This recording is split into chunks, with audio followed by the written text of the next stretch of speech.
Bienvenidos una semana más a nuestro noticiero semanal de Radio Internacional de Noticias. La policía egipcia interviene para impedir China argumentaron en Nueva York ante la comisión. Como noticias nacionales presentamos Medio centenar de asociaciones pro vida han convocado a facilitar datos precisos al respecto a la Terminaremos con noticias de la Santa Sede. El Vaticano recoge firmas para defender a no nacidos. de la Conferencia Episcopal Italiana. Bienvenidos una semana más a nuestro noticiario semanal de Radio HM. Hoy les saludamos Alejandra Medina e Isabel Jordán. Ante la confusión generada por las conclusiones del Sínodo Amazónico, algunos fieles católicos están pidiendo a sus pastores que den luz acerca de cuál es la doctrina de la Iglesia en temas tan controvertidos como la ordenación sacerdotal de hombres casados, el ministerio del diaconado para las mujeres o la creación de un rito amazónico. La preocupación de que un sector de la Iglesia quiera utilizar la situación particular de la Amazonía para extender las conclusiones a la Iglesia universal, procurando para ellas un carácter magisterial, ha llevado a un gran número de fieles a pedir a los pastores que alcen su voz para instruir en la verdad al pueblo cristiano que se les ha confiado. Sin ir más lejos, en España hay quien se ha atrevido a escribir lo siguiente a los obispos españoles.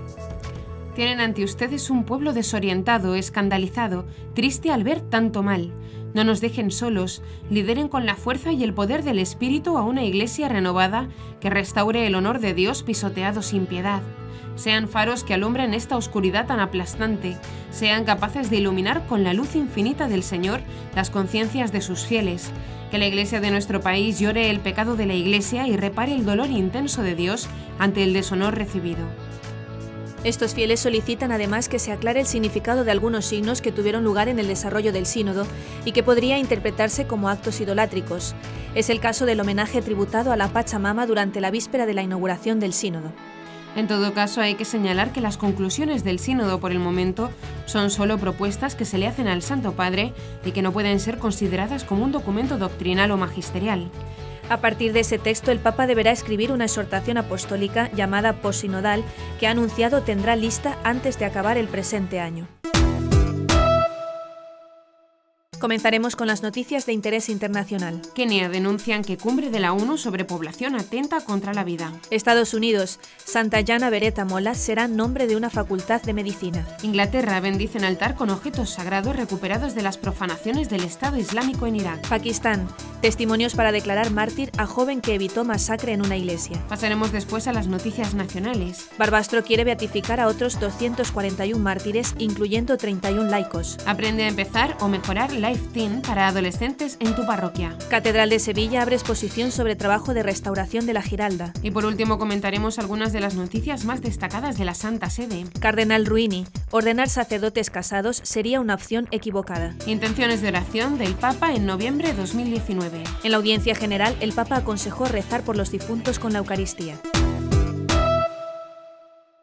A días de la 25 Conferencia Internacional de la ONU sobre Población y Desarrollo que tendrá lugar en Nairobi, Kenia, representantes de la Iglesia Católica en África se han unido a otros líderes cristianos para expresar sus inquietudes sobre la agenda del evento, que consideran es destructiva para los valores sobre la vida humana.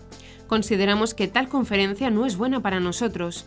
Destruye la agenda de la vida, advirtió el vicepresidente de la Oficina Nacional de Vida Familiar bajo la Conferencia de Obispos Católicos de Kenia, Monseñor Alfred Rotich. Habrá alrededor de 10.000 personas y sabemos que son partidarios de la agenda abortista. Permitir que vengan aquí es respaldar una política equivocada, añadió.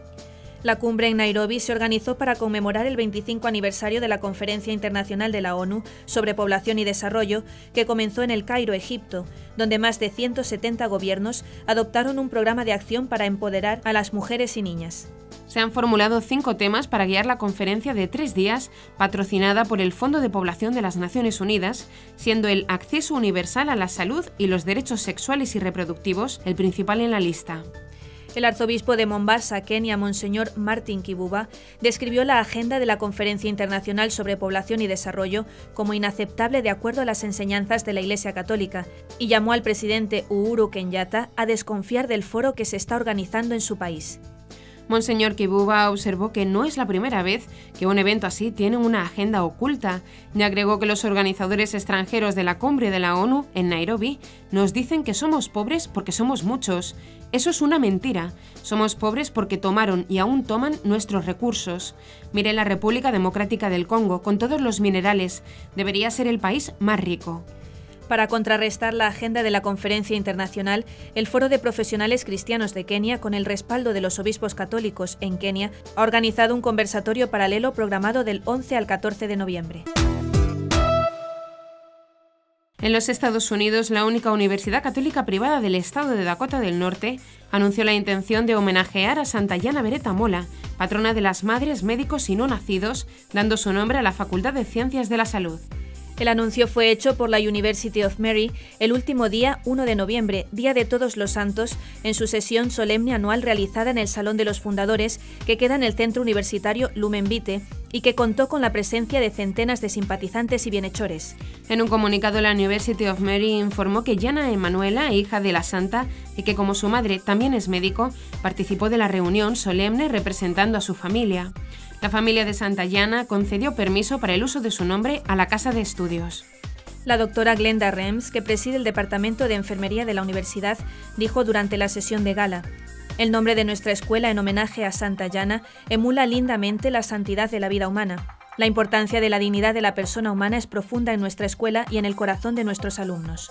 Este nuevo nombre nos llama a preparar a nuestros alumnos para ser terapeutas compasivos, amorosos y moralmente valientes que realizarán el ministerio de cura en el futuro, dijo la doctora Janine Sibla, presidenta del programa de terapia ocupacional de la universidad.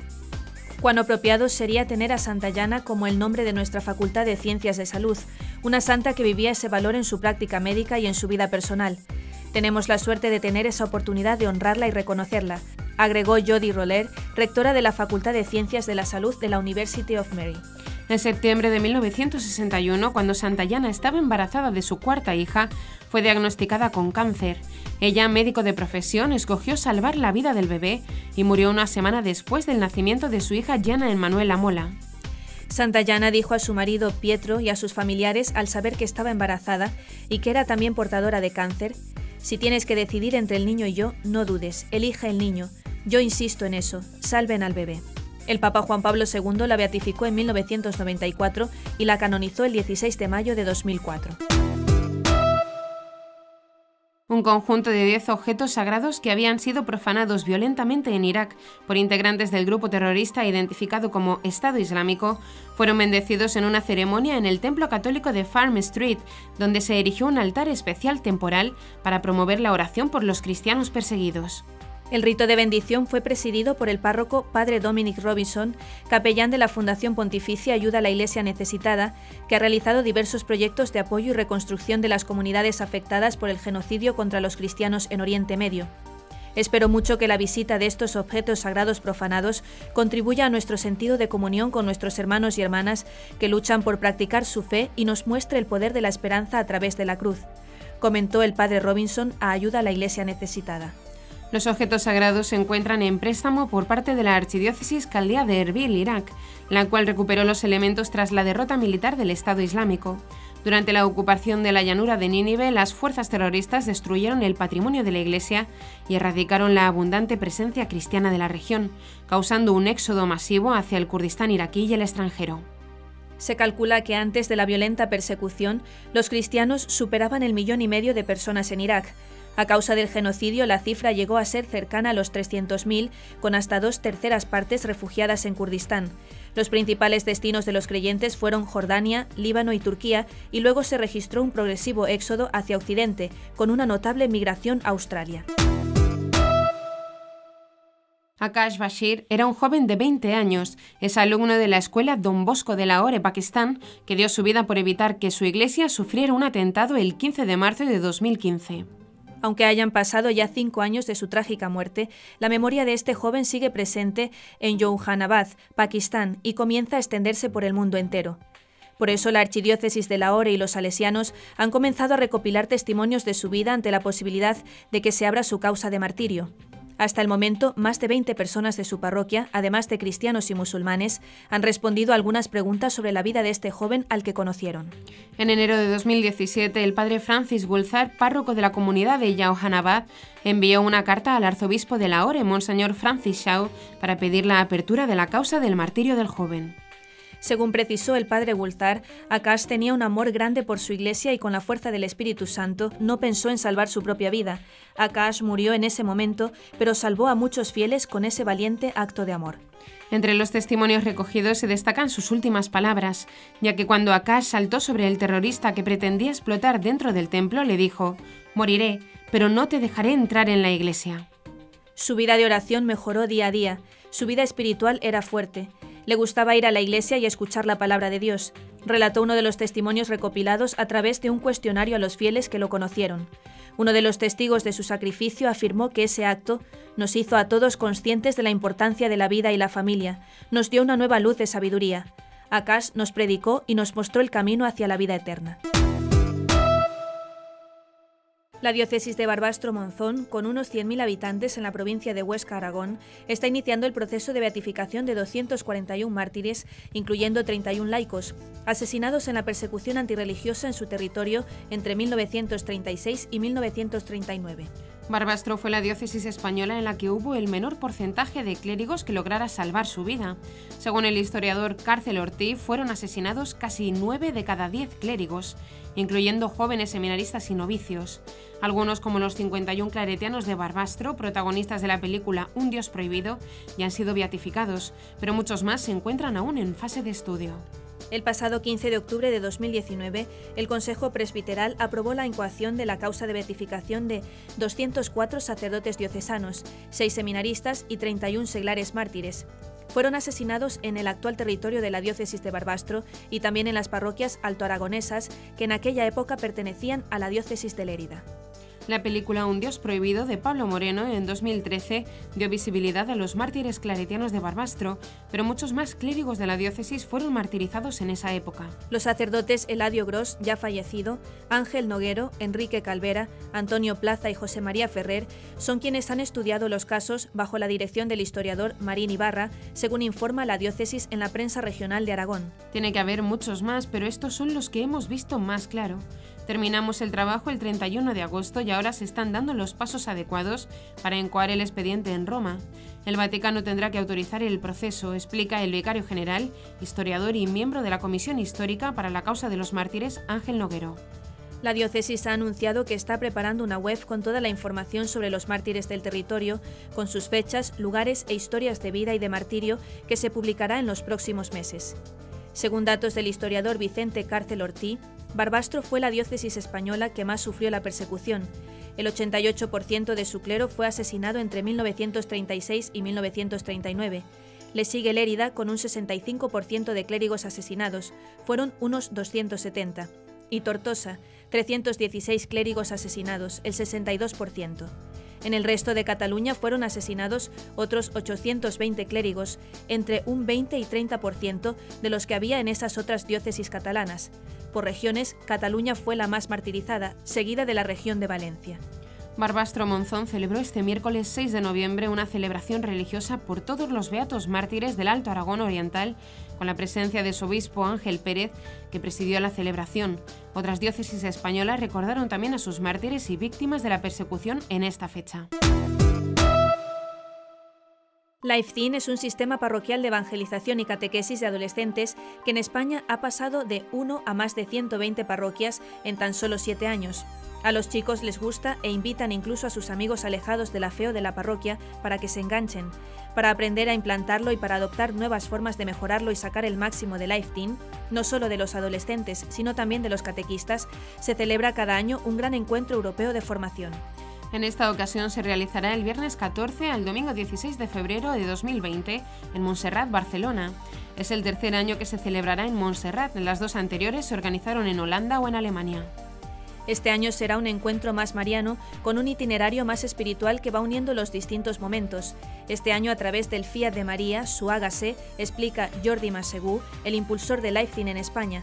Las inscripciones están abiertas ya en lifeteen.es. En el encuentro hay dos opciones a elegir. Uno es el itinerario para personas que quieren empezar con LifeTeen en su parroquia o que acuden al encuentro por vez primera, y el otro es el itinerario de los que ya han acudido alguna vez. Habrá algunas ponencias conjuntas, talleres y, como novedad, momentos más específicos para compartir entre los asistentes, para conocer mejor las distintas realidades y poder profundizar en el ministerio de cada parroquia, detalla Jordi Masegú. En 2019 el encuentro contó con 280 asistentes y es cada año un punto de encuentro de personas involucradas en pastoral juvenil de distintos países de Europa. El encuentro quiere dar pautas para que, además de un fin de semana de formación, sean unos días de encuentro con el Señor, especifica Masegú. Algunos temas concretos que se tratarán: el de uso de las redes sociales en el ministerio juvenil, combatir la pornografía, técnicas para entender y llegar mejor a la realidad juvenil actual. Algunas ponencias confirmadas serán las de Steve Algeyer, vicepresidente de Life Team, Mark Bergman, fundador de Net Ministries, la joven coach familiar gallega Cristina Cons, dedicada a la formación afectivo-sexual en escuelas, y el propio Jordi Masegú, que como responsable de Life Team en España ha visitado docenas de parroquias y ha aprendido de los retos de muchas más en su servicio a los adolescentes. Jordi Masegú recoge cada año comentarios de sacerdotes y catequistas que vuelven del retiro con ganas de llegar con más impulso y amor cristiano a los adolescentes. Por ejemplo, el padre Luis de Santa María de Illescas asistió el año pasado y nos comentó que le ayudaba a redescubrir la vocación, a servir incluso a aquellos que pasan de nosotros, y a no hacerlo con sentido del deber ni de ganar números, sino por voluntad explícita de Cristo.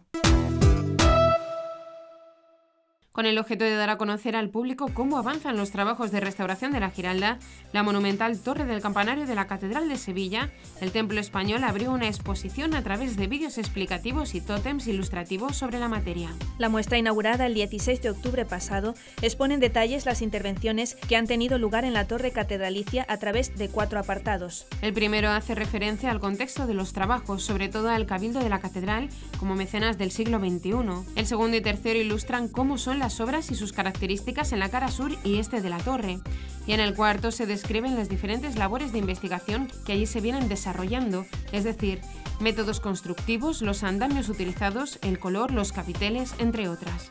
La exposición se puede apreciar como parte de la visita cultural que se realiza a la Catedral de Sevilla de lunes a sábado desde las 11 horas y los domingos desde las 14:30 horas hasta las 19 horas. Los trabajos de recuperación de la Giralda comenzaron con una primera etapa en el año 2017 en las fachadas oeste y sur.